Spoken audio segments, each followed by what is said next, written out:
kwa ajili ya maombi, waende kwenye kipindi chao.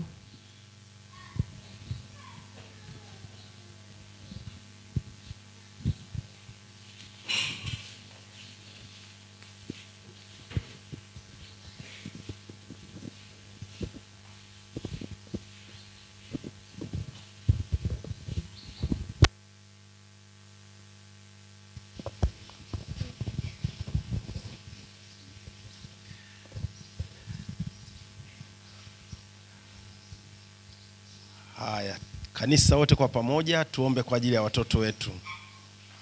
Tuombe. Baba, kwa jina la Yesu Kristo wa Nazareti tuliye hai, majira haya na wakati Mungu, tunawasogeza watoto wetu mbele zako, chini ya uweza wako, nguvu na mamlaka yako Bwana. Uendelee kuwatunza, ukiwalinda, ukiwalisha na kuwanywesha, ukiwabariki kuingia na kutoka kwao, na kila wanapokanyaga kwa damu ya Yesu ikawe ndio ulinzi wao Bwana.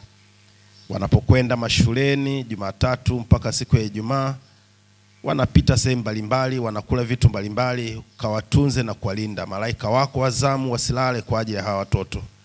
Hili ndilo kanisa lako linalofuata baada yetu sisi kuondoka kwenye madhabahu. Watasimama wao kulihudumia kanisa linalofuata. Naombea wazazi wao, walezi wao, walimu wao, kawajalie hekima, ufahamu na uelewa. Ukawape uwezo wa kiuchumi wa kuwahudumia watoto hao kwa mahitaji yao ya kimwili, na ukawape uwezo wa kiroho kuwahudumia kwa mahitaji yao ya kiroho. Asante kwa ajili ya kanisa na mwalimu wao naye wafundisha. Kamjaze hekima kimbingu Bwana, akapate kuambukiza mambo ya ufalme wa Mungu katika mioyo ya watoto hawa. Maana imeandikwa, watoto hawa watakachokisikia sasa kwa umri wao Bwana, watakishika hata watakapokuwa wazee, bado watasimama katika hiyo imani. Na wakabidhi mikononi mwako, nikiomba neema yako ikawafunike kwa jina la Mungu Baba na Mwana na Roho Mtakatifu. Amen. Haya watoto kwa elimu.